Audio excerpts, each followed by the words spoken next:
in relation to his contribution to the solution of the problem. Later, each student will meet privately with his instructor to discuss the leadership strengths and weaknesses that he displayed, along with the steps to be taken for self-improvement. These men observe the performance of the team and contribute to the critique at the end of the problem.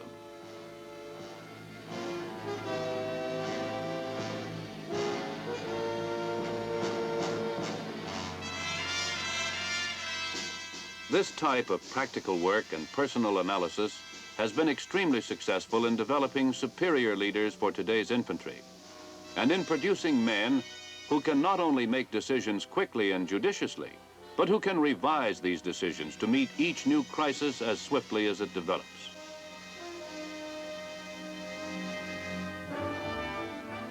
The school, as we have seen, holds many formal classes in many different courses, but it believes that the mere accumulation of knowledge, skills, and techniques is not enough.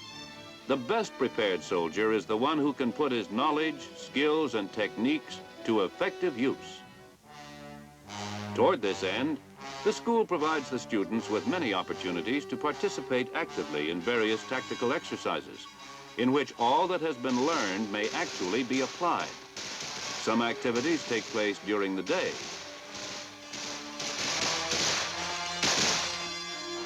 Some at night, each problem employing infantry weapons.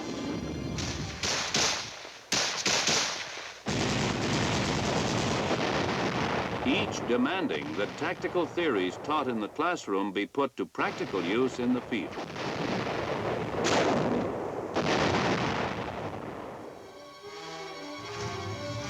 Some problems utilize tanks and other vehicles.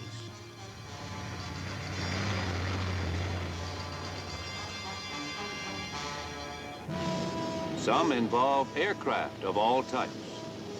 Every exercise is made as realistic as possible, approaching actual battle conditions.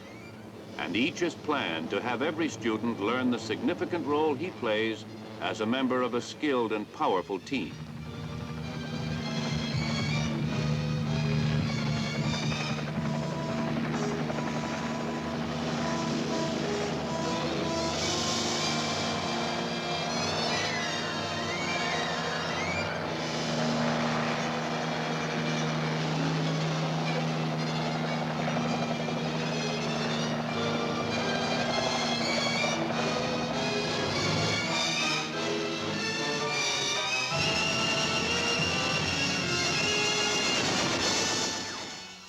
While the infantry soldier is a great force in himself, with the ability to perform the difficult tasks with which he is often entrusted, he recognizes that he is, above all, a member of a team.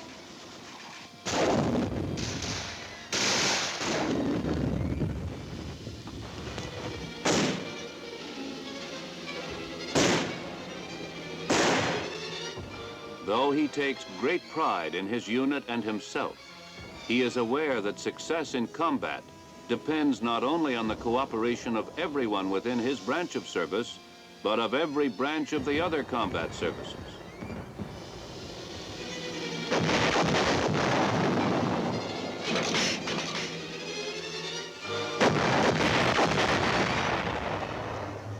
He understands that it is the entire team and the combined action which supports him in the mission of helping to safeguard the great institutions of our free society and our valued heritage as a nation.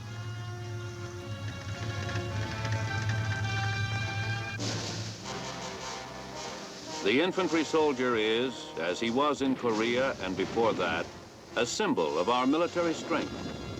More than a symbol, he is an extension of our determination to preserve our way of life. In times of sudden crisis, such as the Lebanon emergency, he moves swiftly to help smother the flames of possible world conflict.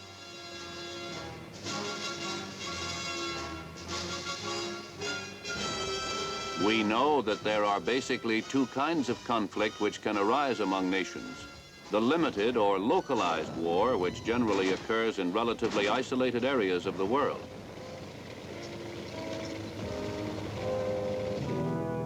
and the full-scale war, where the world becomes the battlefield, with the potential destruction of large populations. Any future conflict, of whatever proportion, will be decided primarily by the devices created by modern science and technology.